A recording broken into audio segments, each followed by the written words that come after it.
Здравствуйте! В эфире информационная программа «Настоящее время Азия». В пражской студии я, Динара Аргин. Сегодня в программе. Самый масштабный за последнее время митинг в Казахстане. Жители города Атырау вышли на центральную площадь, требуя запретить государству продавать земли иностранцам. В Таджикистане стремительно растет число азартных игроков. Те, кому не везет, оставляют в букмекерских конторах крупные суммы, машины и квартиры. Активисты требуют запретить тотализаторы, а их владельцы отвечают, что действуют в рамках закона. Когда я проиграл квартиру с машиной, от меня ушла жена. Все родственники отвернулись от меня. Приграничный турецкий город Килис снова подвергся обстрелу со стороны Сирии. Как минимум один человек погиб, более 20 получили ранения. Обстрелы продолжаются уже в течение недели. Обладательница титула «Самая милая миссис Кыргызстана» борется не только за победу, но и за жизнь. История об уникальной силе воли. У меня, в принципе, такой суммы нет, чтобы пересадку сделать. В западно-казахстанском городе Атырау прошел самый крупный за последнее время митинг против изменений в земельном законодательстве республики. На центральной площади города, по данным областной администрации, собралось около 700 человек. По неофициальной информации, почти 4500. Жители города и области требовали запретить продажу и аренду казахстанских земель иностранцам. По решению правительства республики, земли сельскохозяйственного назначения в Казахстане с 1 июля 2016 года можно приобрести на аукционе. И сделать это могут иностранные лица в том числе. Смогли ли власти договориться с митингующими? В репортаже Дмитрия Белякова.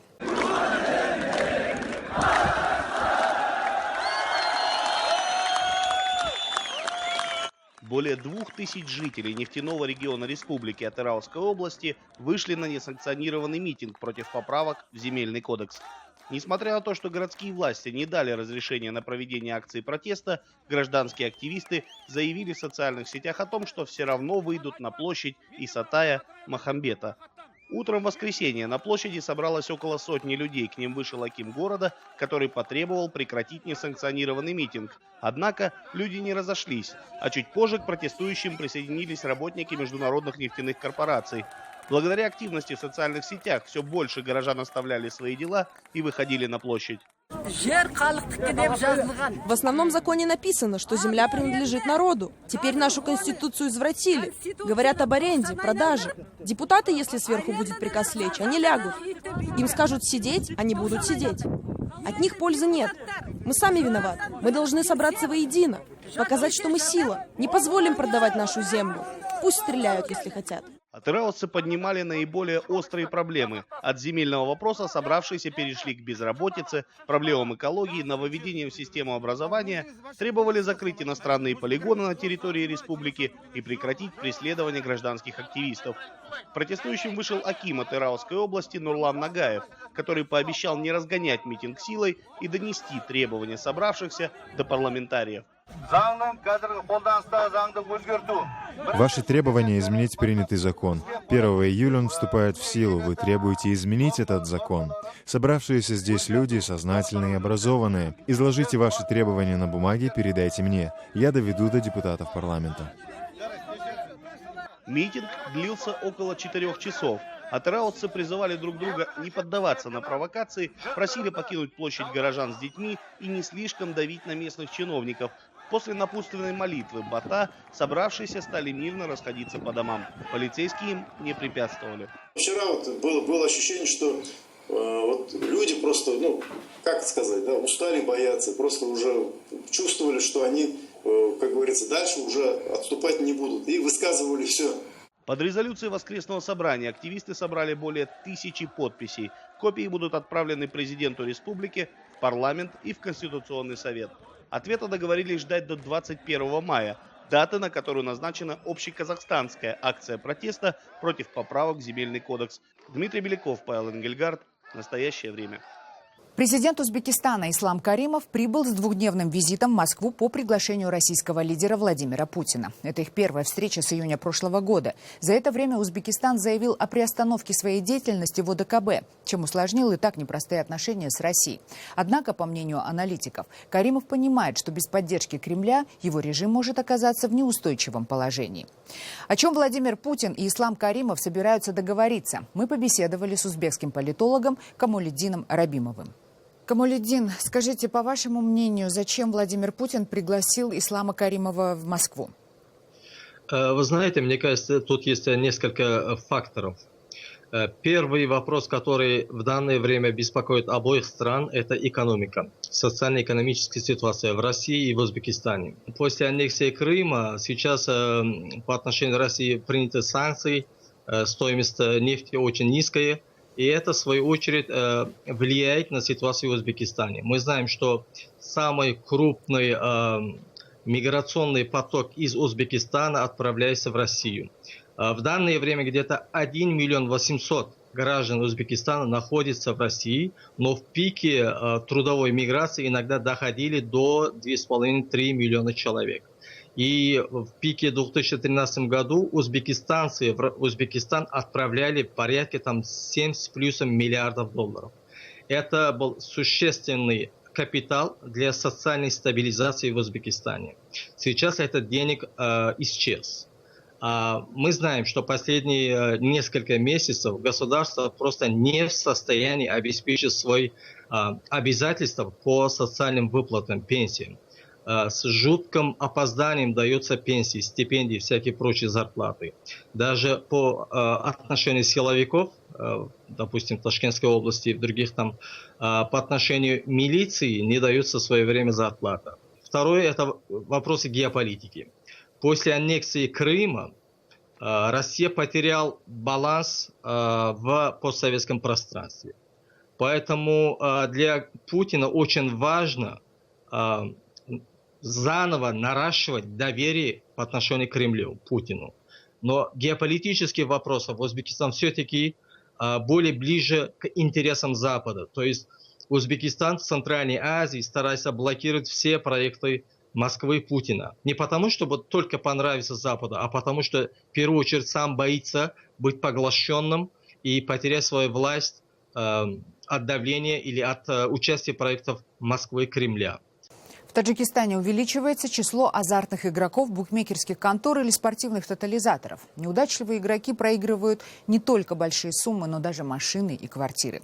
Активисты требуют запретить букмекерские конторы, а их владельцы в ответ заявляют, что их деятельность совершенно законна. Подробности у наших таджикских коллег из радио Озоди. Некоторые жители Таджикистана обеспокоены увлечением молодых людей игрой в спортивный тотализатор. В ответ владельцы букмекерских контор заверяют, что их деятельность законная, и они предоставляют игрокам шансы победить. Клиенты букмекерских контор обычно делают ставку на исход матча, и в случае выигрыша игрок получает сумму в десятки раз превышающую ставку, а в случае проигрыша теряет все. 27-летнему душанбинцу Курбаше Ашуджанову обычно везет со ставками. Однажды он даже заполучил большую сумму денег, сделав правильную ставку на матч Кубка Европы. Обычно я не выигрывал больше 100 или 200 сомони, а здесь сразу получил 27 тысяч сомони. В Таджикистане действует около 50 букмекерских компаний, 400 букмекерских контор, которые в среднем имеют 4000 клиентов каждая. В прошлом году они пополнили бюджет страны на 10 миллионов сомони в виде налогов. Букмекерские организации появились в стране как грибы после дождя после 2009 года, когда была запрещена деятельность казино и азартных игр. 32-летний житель Душанбе Даулатали Миралиев, увлекшись ставками на исход футбольных матчей, лишился жены, квартиры и машины.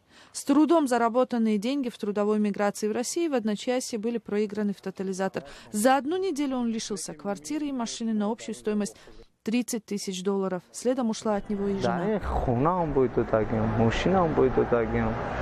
Когда я проиграл квартиру с машиной, от меня ушла жена. Все родственники отвернулись от меня.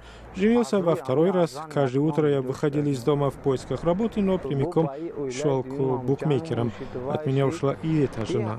Многие представители старшего поколения озабочены азартным увлечением молодежи игрой в тотализаторы. Представители букмекерских контор говорят, что их деятельность законна. Фарзон Сафаров, юрист «Формулы успеха» первой букмекерской компании в Таджикистане, сообщил, что у них есть лицензия Минфина на деятельность и исправно платят налоги. Далее в программе. Приграничный турецкий город Килис снова подвергся обстрелу со стороны Сирии. Как минимум 1 человек погиб, более 20 получили ранения. Обстрелы продолжаются уже в течение недели. Обладательница титула «Самая милая миссис Кыргызстана» борется не только за победу, но и за жизнь. История об уникальной силе воли. У меня, в принципе, такой суммы нет, чтобы пересадку сделать. Приграничный турецкий город Килис в воскресенье снова подвергся обстрелу со стороны Сирии. Как сообщают источники агентства Рейтер, как минимум 1 человек погиб, более 20 получили ранения. Среди них 6 сирийских беженцев, которые проживают на границе в лагерях. Пострадавшие были доставлены в больницу. Ракеты были выпущены с территории, контролируемой боевиками Исламского государства. Размещенная на границе турецкая артиллерия открыла ответный огонь. 2 ракеты попали в жилой квартал рано утром, еще 2 в местную мечеть. За последние несколько недель Килис регулярно становился мишенью обстрелов сирийской территории.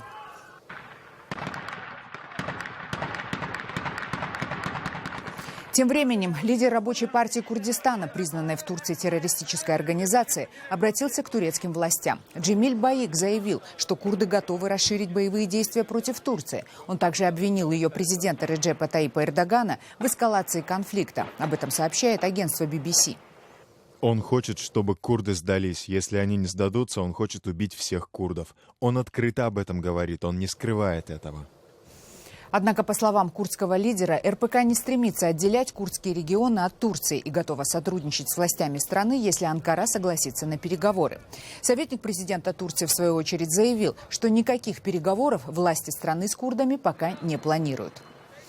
Напомним, перемирие между Турцией и Рабочей партией Курдистана длилось 2 года, но было нарушено в июле 2015-го. С тех пор столкновения идут постоянно и становятся все более ужесточенными. Турецкие ВВС наносят удары по базам курдов на севере Ирака. За последние несколько месяцев в результате военных действий погибли более 300 турецких военнослужащих. Потери курдской стороны оцениваются в 500 человек, включая мирное население. В зоне Карабахского конфликта продолжаются перестрелки. Стороны обвиняют друг друга в нарушении режима прекращения огня. В ночь на понедельник, по сообщению Минобороны Армении, военные Азербайджана 18 раз обстреляли территорию Армении и более 120 раз открывали огонь на линии соприкосновения.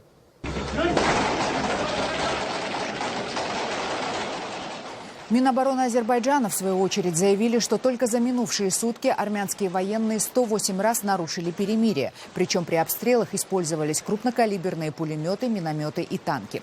Азербайджан также сообщил, что армянские военные в ночь на воскресенье предприняли танковую атаку в зоне Карабахского конфликта. Но вооруженные силы Азербайджана предотвратили эту попытку, уничтожив 1 танк с личным составом. Напомним, что в зоне Карабахского конфликта 5 апреля было объявлено перемирие. При этом стороны конфликта все равно продолжают регулярно обмениваться обвинениями в нарушении режима прекращения огня. Обладатель 2 «Оскаров», актер и режиссер Джордж Клуни, посетил мемориал жертв геноцида армян Цицерна-Каберт. Он прибыл в Армению для вручения гуманитарной премии «Аурора Прайс». Вместе с первыми лицами государства, президентом Армении Сержем Сарксяном и первой леди Рио Сарксян, Клуни возложил цветы к вечному огню. Страна отмечает 101-ю годовщину массовых убийств армян в Османской империи. Тогда, по разным оценкам, погибли до 1,5 миллиона человек. Ереван требует признать это геноцидом. Так трагические события называют большинство западных ученых и порядка 20 стран, в том числе Россия, Германия и Франция. Однако Турция отказывается от такой формулировки. Лауреаты нашей премии не оканчивали школу героев. Они обычные люди, которые увидели потребность в помощи и помогли, сделав что-то необычное. Поэтому сегодня мы чтим их, и при этом мы чтим 1,5 миллиона жизней, которые были потеряны 101 год назад. И мы вспоминаем эти жизни, называя их трагедию своим настоящим именем – геноцидом. Геноцидом армян. Гитлер как-то сказал: кто будет помнить Армению? На это есть ответ – весь мир. Обладательница титула «Самая милая миссис Кыргызстана» тяжело больна. У нее отказали 2 почки. Денег на пересадку органа нет, но есть огромное желание бороться за жизнь. Как это удается хрупкой кыргызской девушке, в репортаже нашего корреспондента Шавката Тургаева. Страшная беда обрушилась на Азему Дайкамбаеву 4 года назад. Врачи поставили ей смертельный диагноз – острая почечная недостаточность. Отказали обе почки. В принципе, я не болела ничем. У меня сразу после, как замуж вышла, через месяц я заболела приступом резко. Когда в семье узнали о болезни, муж Азему сразу бросил. Помогают ей только родители, брат и сестра. 1 раз в день девушка ходит на гемодиализ, лежит в койке по 4 часа. А еще умудряется ходить на работу на полный день. На новую почку Аземе необходимо заработать $30 000. У меня, в принципе, такой суммы нет, чтобы пересадку сделать. Все тяготы Азема переносит стойко и даже находит силы для творчества. А недавно она приняла участие в конкурсе красоты «Миссис Кыргызстан-2016». Вероятность вконец потерять здоровье ее не испугала. Напротив, укрепила веру в себя. А за старания Азему признали самой милой миссис Кыргызстана. На работе тоже не успеваю, на репетицию, на аппарат. В общем, мне многие проблемы были, но все равно я участвовала. Несмотря ни на что. Отеки были у меня после аппарата на репетиции, да, надо было, голова болела, давление у нас, слабость после аппарата. Но все равно старалась. Соперницы Аземы даже и не догадывались, как трудно ей было готовиться к конкурсу. И даже после она никому ничего не рассказала. Хотела быть со всеми на равных. Поблажки ей не нужны. Мои болезни никто не знали, да, которые девочки, там, директоры, никто. Думали, капризничать, что там. Я сидела, голова кружилась, когда мы репетиции делали. Отеки были, туфли не могла одеть. Вот. А там в конкурсе тоже, в принципе, никто не узнал. Как я сразу заболела, ночью в больнице лежала. И там мне одна врач сказала, я думаю, возле окна, да, плачу, думаю, неужели я вот так болела. И одна врач мимо проходит и говорит: Азема, что ты плачешь? Знаешь, ты еще молодая, чудо бывает, верь этому. Я до сих пор вот эту не забываю, да, и жду чудо какое-то. И у меня самоощущение есть такое.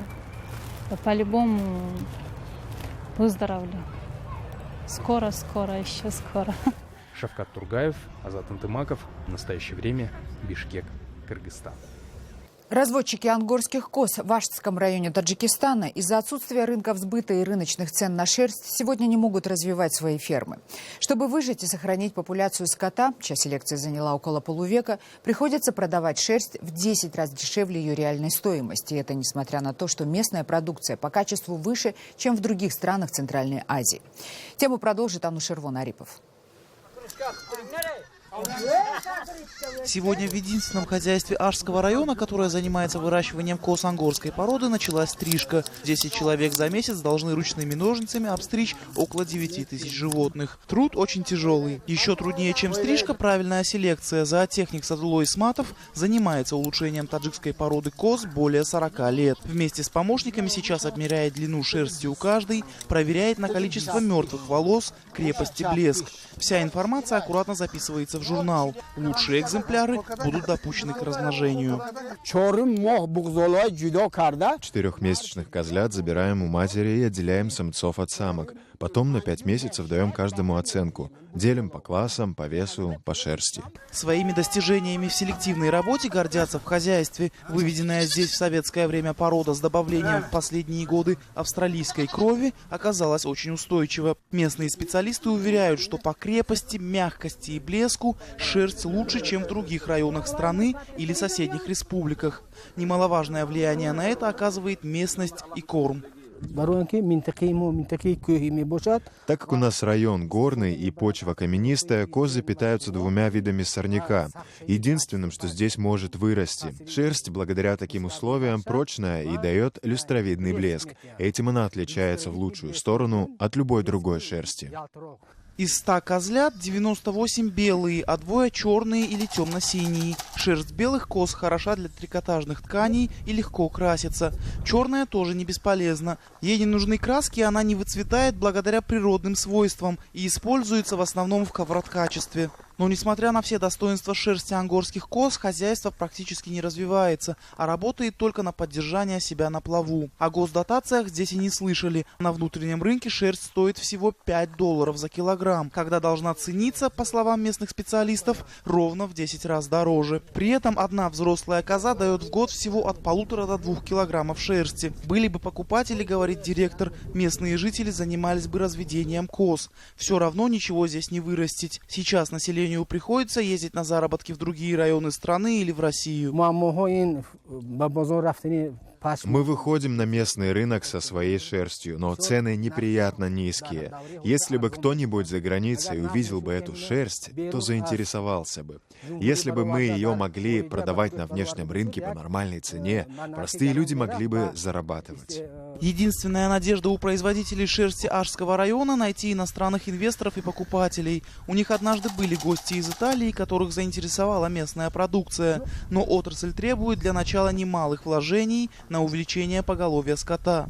Денег у самих людей для этого нет. Количество продукции сегодня насчитывает едва 20 тонн, слишком низкие объемы. Анушер Вонарипов, Насим Исамов. Настоящее время. Таджикистан. Наш заключительный репортаж о многонациональной семье, которая живет на юге Кыргызстана. Там, где 5 лет назад произошли столкновения между кыргызами и узбеками. Сейчас об этом в Ошской области стараются не вспоминать и продолжают создавать семьи, где близкими родственниками становятся узбеки, таджики, кыргызы и казахи. Репортаж Шахло Абдулло. Сначала берете лук, хорошенько почистив, мелко его шинкуете. Затем жарите в котле, добавляете, порезав мясо.